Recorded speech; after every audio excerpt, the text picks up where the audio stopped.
Hello दोस्तों, स्वागत है आपका हमारी आज की इस कहानी में। मेरा नाम सविता है दोस्तों। जिस्म फरोशी के धंधे में जितनी गोरी चमड़ी होती है उतना ही रुपया पैसा ज्यादा मिलता है। वैसे देखा जाए तो सब नजरों का धोखा है, सिर्फ नयन नक्श और गोरी चमड़ी का धोखा है। बाकी तो सारी औरतें अंदर से सब एक ही जैसी होती हैं। लेकिन यह मर्द जो है ना, इसकी फितरत है, ये गोरी चमड़ी देखने के बाद अपना कंट्रोल खो बैठते हैं और सब कुछ उस पर लुटाने के लिए भी तैयार हो जाता है। दोस्तों, मेरी यह कहानी दिल्ली के वैश्या बाजार से शुरू होती है। मेरी गोरी चमड़ी और मेरी चमकती खूबसूरती के एक रात के लिए 7 से 8 लाख रुपए तक लोग देने के लिए तैयार हो जाते थे। मेरी यह कहानी सुनकर आपकी आत्मा कांप जाएगी। मेरा नाम सविता है।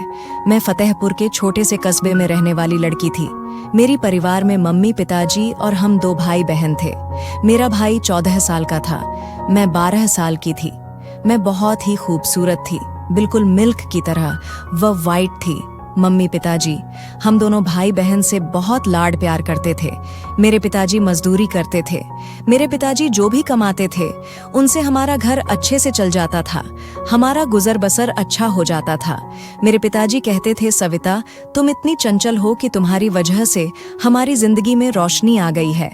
हम अपनी जिंदगी में बहुत खुश थे, लेकिन एक दिन पिताजी का एक्सीडेंट हो गया और मेरे पिताजी हमें छोड़कर इस दुनिया फानी से चले गए।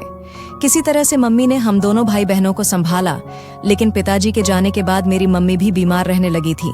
उनकी तबीयत हमेशा बिगड़ जाती। मेरा भाई विक्रम, वह भी ज्यादा बड़ा नहीं था, लेकिन फिर भी वह घर से काम करने के लिए बाहर निकल गया। छोटी मोटी काम करके थोड़े बहुत पैसे लाता था, जिससे हमारे घर का खर्च चलता था। हम उन्हीं पैसों में गुजारा कर लेते थे। पिताजी के जाने के बाद मम्मी बहुत कमजोर, दुबली पतली हो गई थी। कुछ दिनों बाद मम्मी भी हमें छोड़कर इस दुनिया फनी से चली गई। हम दोनों भाई बहन अनाथ हो गए।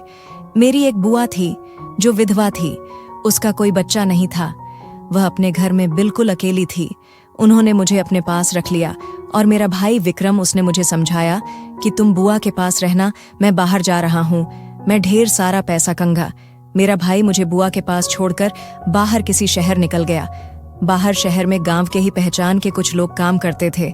मेरा भाई विक्रम उन्हीं लोगों के पास काम करने के लिए चला गया और मैं अपनी बुआ के साथ रहने लगी। मेरी बुआ भी अकेली थी, उनके यहाँ भी कोई काम करने वाला नहीं था। मुझे नहीं पता था कि बुआ अपना गुजारा कैसे करती थी, लेकिन बुआ के पास रहते हुए मुझे इतना मालूम हो गया था कि बुआ अपना गुजारा बहुत मुश्किल से करती हैं। मेरे आने के बाद बुआ के खर्च भी बढ़ गए थे, खाना भी मुश्किल से हमें मिलता था।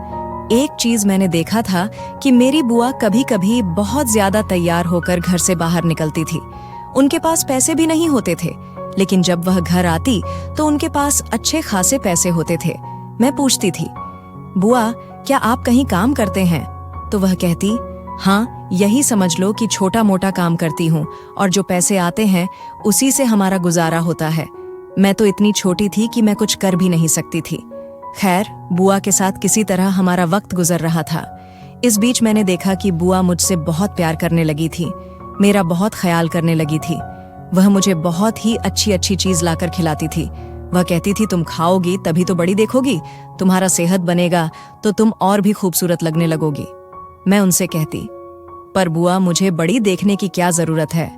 बुआ कहती, बस मैं तुम्हें जो कह रही हूँ वह करो। मैं चाहती हूँ तुम अच्छे से खाओ पियो और इतनी तंदुरुस्त हो जाओ कि बड़ी लड़कियों की तरह दिखो। और ऐसा ही हुआ।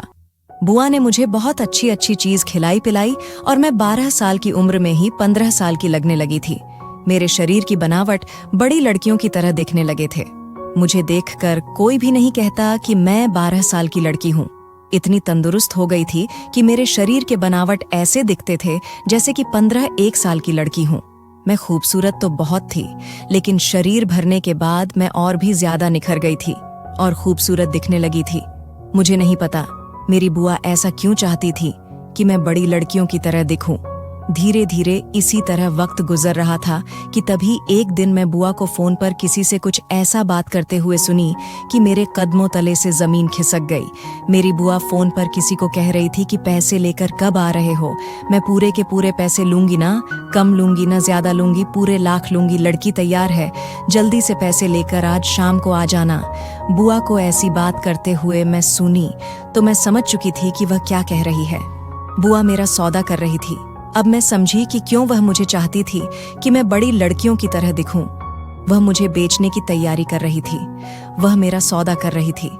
बुआ की ऐसी बातें सुनकर मैंने फैसला कर लिया कि अब जो हो जाए मुझे यहाँ से निकलना होगा। और ऐसा ही हुआ।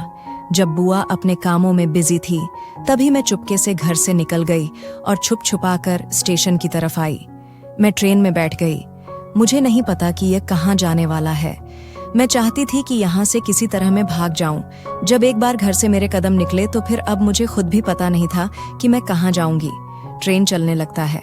मुझे नहीं पता था कि यह ट्रेन कहाँ रुकेगी। थोड़ी देर के लिए मेरी आंख लग जाती है। जब मेरी आंख खुलती है तो मैं देखती हूँ ट्रेन रुकी हुई है। मैं उतर जाती हूँ। बोर्ड पर लिखा होता है। न मुझे बहुत जोरों की भूख लगी थी। मैं लोगों से कुछ पैसे मांगकर खाने के लिए कुछ खरीदती हूँ और खाती हूँ। मैं इधर उधर भटकती रहती हूँ। 2-3 दिन तक मैं इधर उधर भटकती रहती हूँ। मुझे नहीं पता था कि मैं कहाँ जाऊं, किधर जाऊं। एक दिन मैं स्टेशन पर सोई हुई थी कि तभी मेरे सामने एक नौजवान मर्द मेरे पास आया। वह मुझसे पूछने लगा, तुम्हारा नाम क्या है? तुम्हारे माता पिता कहाँ हैं? मैंने कहा, मेरा नाम सविता है। मेरा इस दुनिया में कोई नहीं है। मैंने उस अंकल को अपने बारे में सब कुछ बता दिया। मैंने उनसे कहा कि मेरे माता पिता के मरने के बाद मैं अपनी बुआ के साथ रहती थी, लेकिन बुआ मेरा सौदा कर रही थी, मुझे बेचने जा रही थी, इसलिए मैं उनके पास से भाग आई हूँ। मुझे नहीं पता कि मैं कहाँ जाऊं। वह कहने लगा, तुम परेशान मत हो, तुम मुझे अपना समझो, मैं तुम्हें अपने घर लेकर जाऊंगा, मैं तुम्हें रखूंगा। मैं खुश हो गई थी। मैं यह समझ ही नहीं पाई कि जिसको मैं अपना मसीहा समझकर अपना दर्द बयान कर रही हूँ वह एक हैवान है, और जिस चंगुल से मैं निकलना चाह रही थी, जिसके लिए मैं भाग करके आई थी, आखिर यह आदमी मुझे उसी दलदल में भेजने वाला है।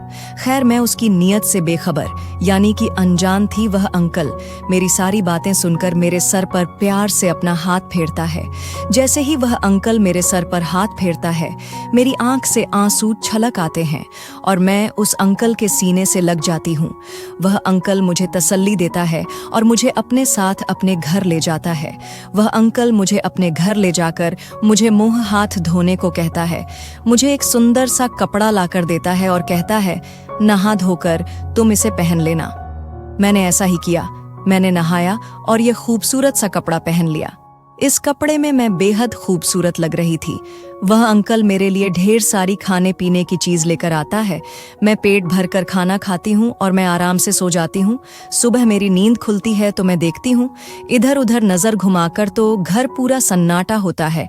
घड़ी पर मेरी नजर जाती है तो सुबह के 9 बज रहे होते हैं।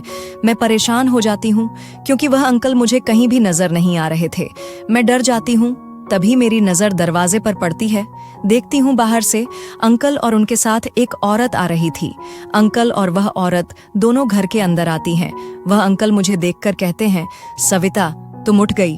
मैंने कहा, हाँ अंकल, मैं उठ गई। मैं आपको ही ढूंढ रही थी। आप कहाँ चले गए थे? वह कहने लगे, देखो यह सरस्वती बाई है, इसका कोई औलाद नहीं है। ये तुम्हें गोद लेगी, तुम्हारी माँ बनकर तुम्हें पा लेगी, तुम्हें अपनी बेटी बनाना चाहती है। वह औरत दिखने में बहुत ही बूढ़ी सी थी, मोटी सी थी। उसके मुंह में पान था, मुझे उससे लग रहा था।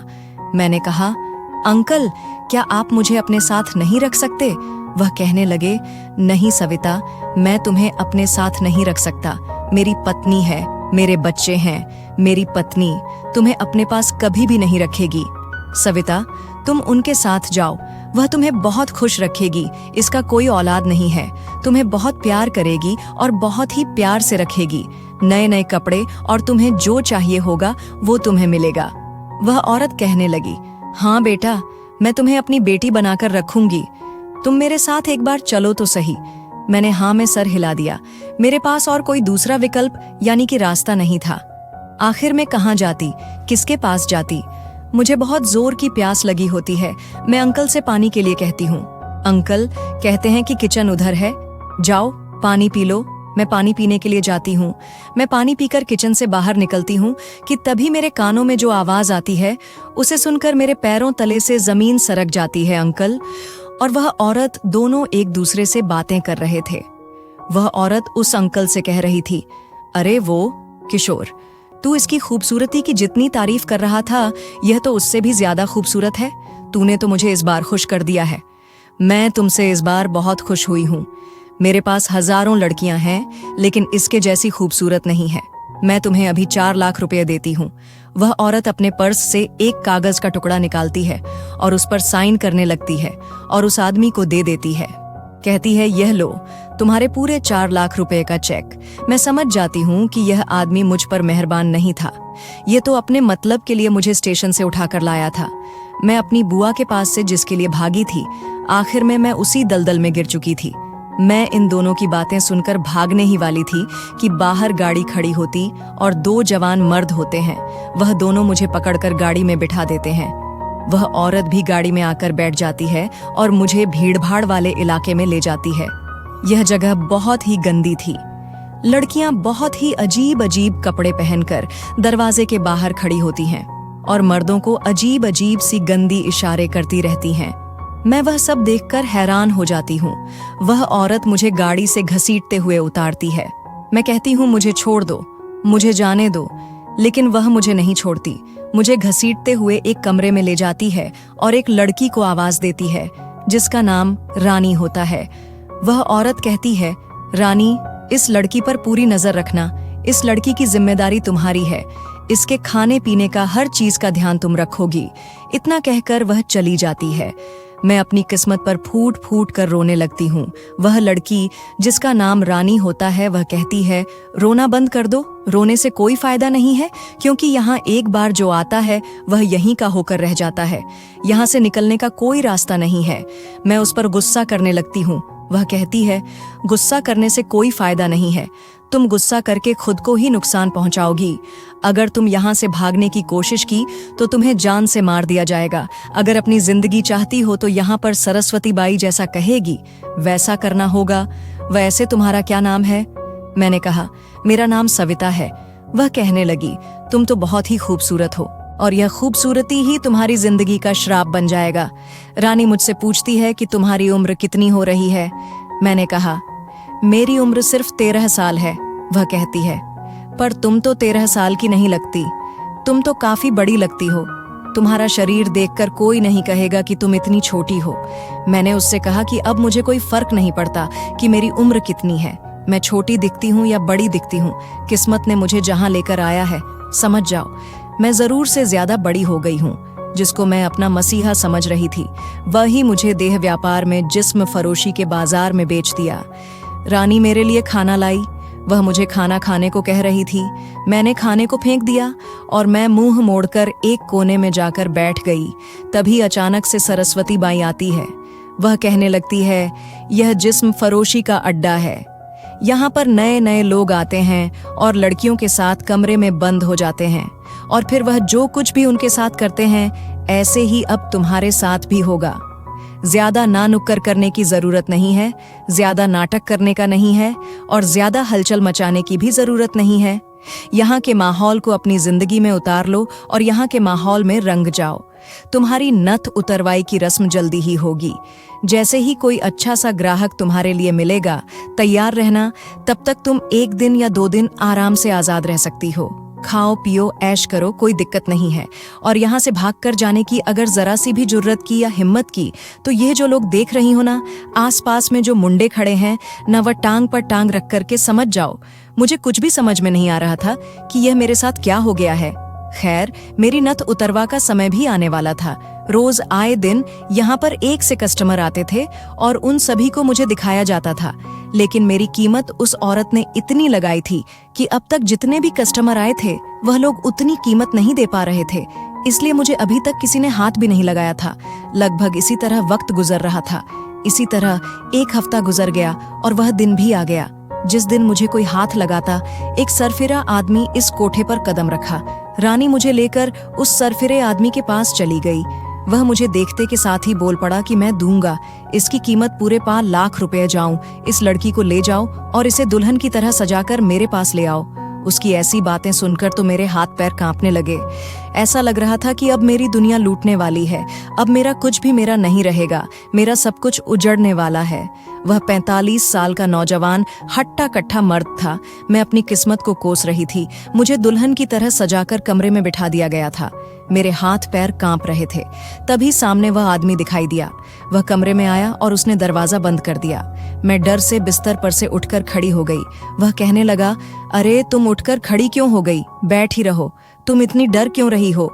मैंने कहा, साहब आप मेरे करीब मत आना। वह कहने लगा, अच्छा तो मैंने तुम्हारी इतनी कीमत अदा की है, उसका क्या तुम्हें पता है? मैंने वह रकम क्यों दी है तुम्हारे साथ एक रात गुजारने के लिए? मैंने कहा, साहब जी मेरे साथ ऐसा कुछ मत करना, मैं यह सब बर्दाश्त नहीं कर पाऊंगी, मुझसे यह सब नहीं होगा।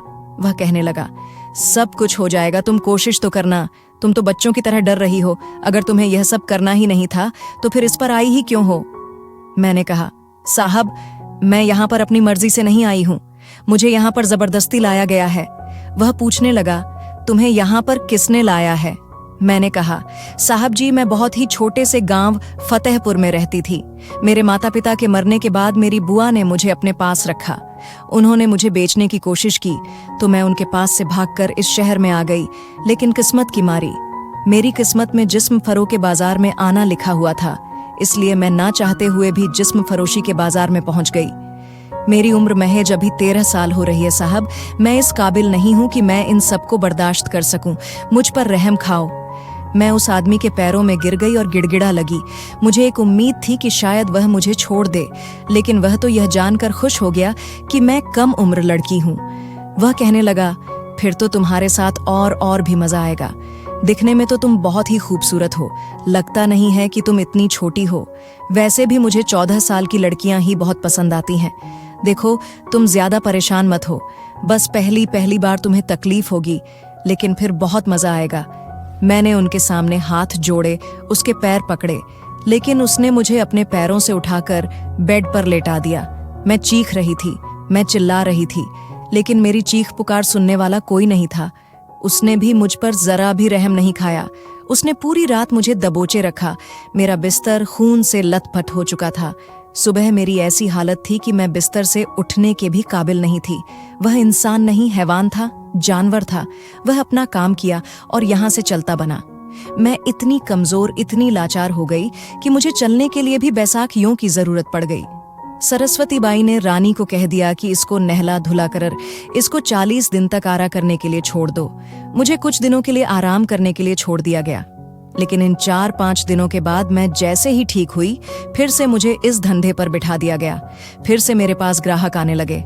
हर कोई मेरे साथ अपनी रात गुजारना चाहता था। अब तो मेरी आदत हो चुकी थी इन सबको सहन करने की, इन सबको बर्दाश्त करने की। धीरे धीरे वक्त इसी तरह गुजरता गया और 6 साल बीत गए। इन 6 सालों में मैंने बहुत कुछ बर्दाश्त किया था। कहीं ना कहीं मुझे उम्मीद होती थी कि शायद मुझे यहाँ से कोई निकाल कर ले जाए। इन 6 सालों में ऐसा कोई नहीं था जो मुझे यहाँ से निकाल ले जाता। खैर, अब मैं 19 साल की हो चुकी थी। रानी जो मेरी बहुत अच्छी दोस्त बन चुकी थी, मेरा नाम भी बदल चुका था। मैं पूरी तरह से बदल चुकी थी। मुझे पारो कहकर सब पुकारते थे। लेकिन एक बात थी, इन 6 सालों में मैंने यहाँ अपना एक अलग ही जगह लिया था। सब मुझे बहुत प्यार करते थे। एक दिन रानी मेरे पास घुंघरू लेकर आ गई। वह कहने लगी, चलो ना पारो नाचते हैं, ये लो घुंघरू पहन लो। मैं रानी को कहने लगी कि मुझे नाचना नहीं आता रानी, लेकिन रानी बहुत जिद करने लगी। वह कहने लगी, तुम मेरे साथ चलो तो सही, वहाँ बहुत सारी लड़कियां हैं जो नाचती हैं और बहुत बड़े बड़े लोग आते हैं और पैसे लुटाते हैं। मैंने कहा, चलो ठीक है। मैं रानी की बात मानकर उस महफिल में उसके साथ चली गई। मैंने अपने पैरों में घुंघरू बांध लिया। सारी लड़कियां वहां पर नाच रही थीं। रानी भी मेरा हाथ पकड़कर लड़कियों के बीच ले गई। वहां जाते के साथ मुझे क्या हो गया था, मुझे समझ ही नहीं आया था। सभी लड़कियां जो नाच रही थीं, घुंघरू की आवाज मेरे कानों में गूंजने लगी। इस आवाज से ना जाने मुझे क्या हो गया, मेरे पैर अपने आप उठने लगे। उन घुंघरू के साथ ताल में ताल मिलने लगी और मैं नाचने लगी। पता नहीं मुझे क्या हो गया था। मेरे साथ जो भी बीता था वह मेरी आंखों के सामने आ गया था। इन घुंघरू की आवाज में मैं खो गई थी और मैं अपनी धुन में नाचने लगी थी। मेरे पैर रोकने के नाम ही नहीं ले रहे थे। वह पहली रात जिसमें उस आदमी ने मुझे बेहाल कर दिया था और मैं चीख रही थी, चिल्ला रही थी। मेरी आंखों के सामने वह रात घूम रही थी। मैं नाचने में इतनी धुन थी कि मेरे पैरों में बंधी घुंघरू सारे टूटकर जमीन पर बिखर चुकी थी। मुझे चक्कर आने लगे थे। मैं जमीन पर धड़ाम से गिर पड़ी। वहां पर पूरा सन्नाटा छा गया। तभी एक लड़के ने अपना हाथ आगे बढ़ाया और मेरा हाथ थाम कर मुझे उठाया और कहा, तुम ठीक तो हो? मैंने कहा, जी साहब, मैं ठीक हूँ रानी। मेरा हाथ पकड़कर खींचकर मुझे ले जाने लगी। वह लड़का मुझे ही देखे जा रहा था। मुझे देखकर वह मुस्कुरा रहा था। मुझे पता था कि उसने मुझे देख लिया है। वह भी मेरी कीमत लगाएगा और मेरे साथ रात गुजारे। वैसे भी यहाँ हर कोई रात ही तो गुजारने आता है किसी न किसी के साथ, वरना यहाँ कोई क्यों आएगा। और ऐसा ही हुआ। वह लड़का मुझे खरीद चुका था। मैं इतनी खूबसूरत थी कि मुझे कोई एक नजर देख ले तो वह मेरे साथ रात गुजरता ही था। वह मेरे साथ एक रात बिताने के पूरे 4 लाख रुपए उसने सरस्वती बाई को दे दिया। मैंने चंद्रमुखी से कह दिया कि उस लड़के को आज रात मेरे कमरे में भेज देना। वह लड़का कमरे में मेरा इंतजार कर रहा था। मैं उसके पास गई। मैंने दरवाजा बंद किया। मैंने अपने दुपट्टे को उतार कर बिस्तर पर रख दिया। मैंने कहा, चलो, वक्त जया मत करो, जल्दी से अपना काम निपटा और चलते बनो। वह कहने लगा, ये कैसी बातें कर रही हो? मैंने कहा, कैसी बातें कर रही हूं? तुमने मेरी कीमत दी है, तो क्या मेरी बकवास सुनने के लिए कीमत दी है? तुम जो करने आए हो वह करो और चलता बनो।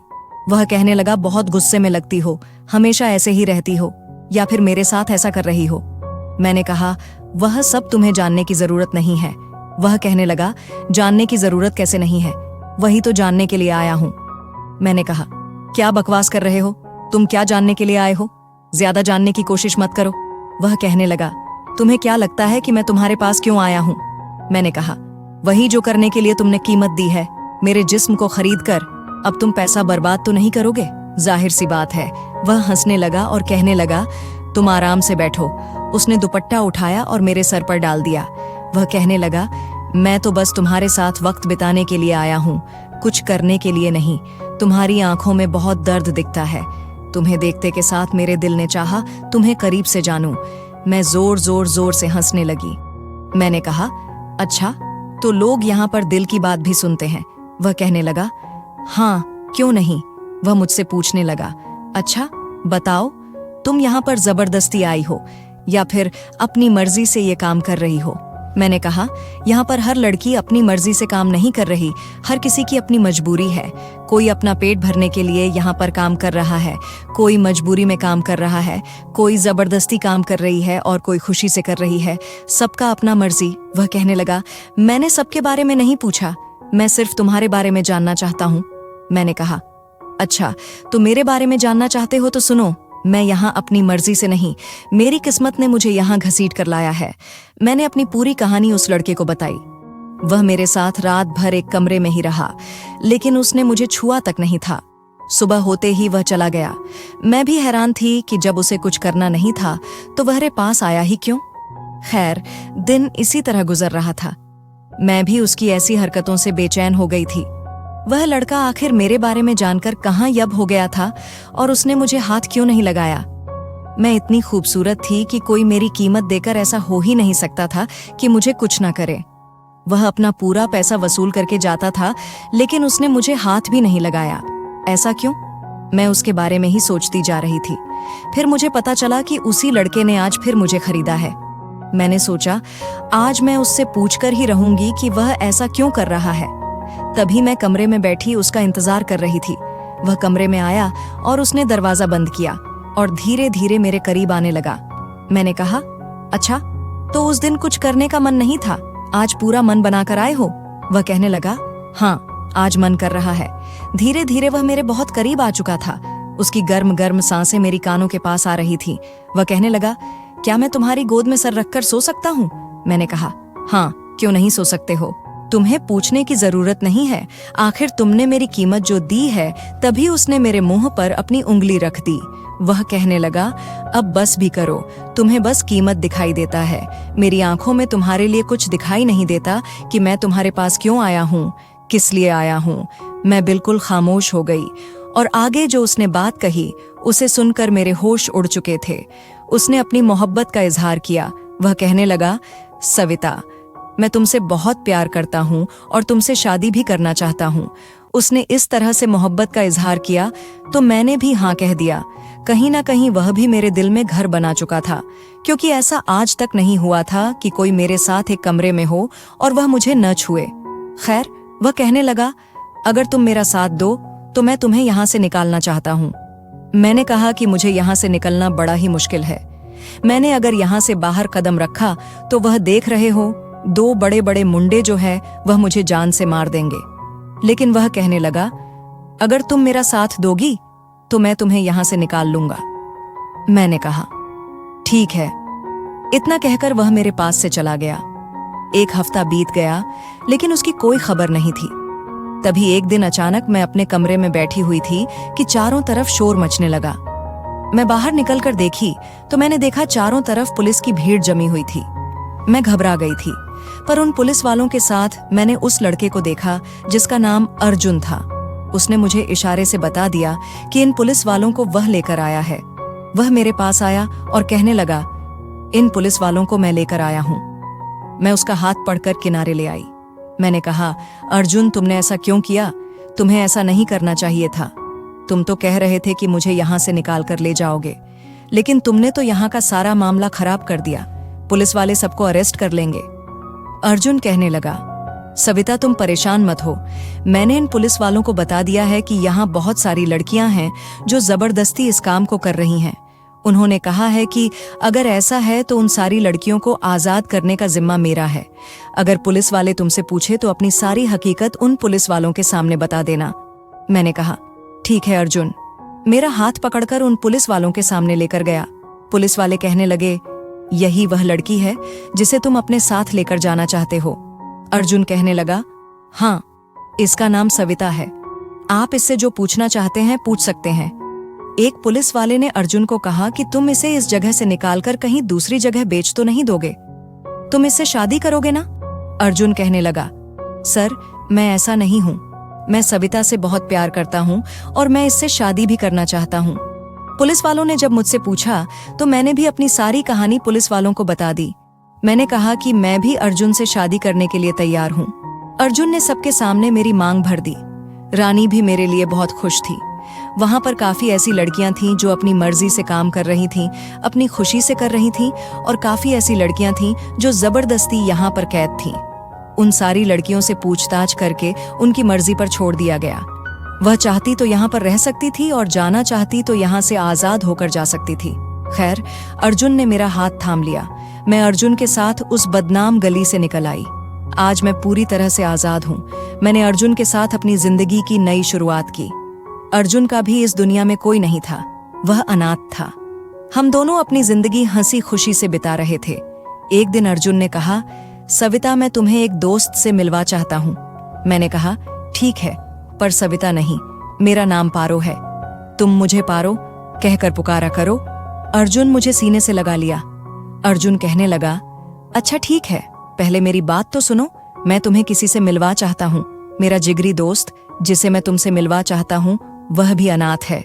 उसका भी इस दुनिया में कोई नहीं है। बस एक बहन थी, लेकिन उसका भी कोई पता नहीं। वह बेचारा भी किस्मत का मारा है। अपनी बहन को उसने कहाँ कहाँ नहीं ढूंढा, लेकिन वह कहीं नहीं मिली। मैंने कहा, अच्छा कोई बात नहीं, आप अपने दोस्त को घर पर बुला लो और देखना, मैं भगवान से प्रार्थना करूंगी कि उसकी बहन जल्द से जल्द उसे मिल जाए। दूसरे दिन अर्जुन जब अपने दोस्त के साथ घर पर आया तो मैं उस इंसान को देखकर हैरान हो गई, क्योंकि यह कोई और नहीं, ये तो मेरा भाई था। मेरा अपना भाई जो शहर गया हुआ था। मेरे भाई ने भी मुझे देखकर सीने से लगा लिया। हम दोनों भाई बहन फुट फुट कर रोने लगे। उसने कहा, मैंने तुम्हें कहाँ कहाँ नहीं ढूंढा। मैंने बुआ से कितनी लड़ाइयाँ की, लेकिन उसने तुम्हारे बारे में कुछ भी नहीं बताया। तुम कहाँ थी, किस हाल में थी? मैंने अपने भाई को सब कुछ बता दिया। मेरा भाई अपने आप को कोसने लगा। वह कहने लगा, मुझे तुम्हें छोड़कर जाना ही नहीं चाहिए था। लेकिन मैंने कहा, भाई जो हो गया उसे भूल जाओ। अब अर्जुन मेरी दुनिया है। मैं अर्जुन के साथ बहुत खुश हूँ। भाई ने मेरे सर पर हाथ फेरा और अर्जुन को भी गले से लगा लिया। अर्जुन और हमारी शादी को 1 साल बीत गए।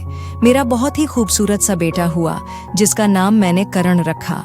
मैं और अर्जुन करण के साथ बहुत खुश हैं।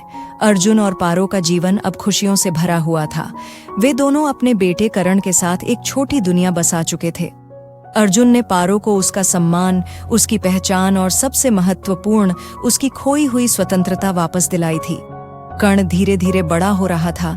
उसकी मासूम शरारतें और मुस्कान ने पारो के दिल को गहरे से गहरे जख्मों को भर दिया था। वह अब भी कभी कभी अपने अतीत के बारे में सोचती थी, लेकिन अर्जुन के साथ ने उसकी जिंदगी को नई राह दिखा दी थी। पारो ने तय किया कि अब वह अपने जैसे और भी लोगों की मदद करेगी। उसने अर्जुन से इस बारे में बात की। अर्जुन ने उसका हौसला बढ़ाया और कहा, तुम्हें जो करना है मैं हमेशा तुम्हारे साथ हूँ। पारो ने आसपास के इलाकों में जाकर ऐसे बच्चों और महिलाओं की मदद करना शुरू किया जो किसी न किसी तरह मजबूरी और दुख में थे। अर्जुन ने भी उसके इस काम में उसका साथ दिया और दोनों ने मिलकर एक छोटा सा आश्रम खोला, जहां वह बेसहारा और मजबूर महिलाओं और बच्चों को न सिर्फ सहारा देते बल्कि उन्हें जीने का हौसला भी देते। एक दिन एक छोटी सी बच्ची उनके आश्रम में आई जो ठीक वैसे ही हालात से गुजरी थी जैसे कभी पारो गुजरी थी। पारो को उस बच्ची में अपना ही अक्स दिखा। उसकी आंखों में वही दर्द, वही मजबूरी झलकती थी। पारो ने उस बच्ची को अपने पास बुलाया और उसका हाथ थामकर कहा, अब तुम अकेली नहीं हो, यहाँ सब तुम्हारे अपने हैं। समय बीतता गया और पारो का आश्रम धीरे धीरे एक बड़ी संस्था बन गया। समाज के लोग भी उनके इस काम में मदद करने लगे। अब पारो और अर्जुन का नाम हर किसी की जुबान पर था। पारो ने अपने अतीत के अंधेरे को अपने और दूसरों के भविष्य को रोशन करने का जरिया बना लिया था। अर्जुन और पारो ने साबित कर दिया कि किस्मत चाहे कैसी भी हो, इंसान अगर ठान ले तो हर मुश्किल को पार कर सकता है। करण भी अपने माता पिता के इस नेक काम में जुड़ गया और उनके साथ मिलकर दूसरों की मदद करने लगा। अब पारो, अर्जुन और कर्ण के साथ साथ उनके आश्रम के लोग भी उनकी तरह जीवन में एक नया मकसद ढूंढने लगे थे। पारो का जीवन अब सही मायनों में खुशियों और संतोष से भर चुका था। इस तरह पारो ने अपने अतीत की पीड़ा को एक ताकत बना लिया और दूसरों के लिए एक मिसाल बन गई, जिससे हर किसी को यह सीखने का मौका मिला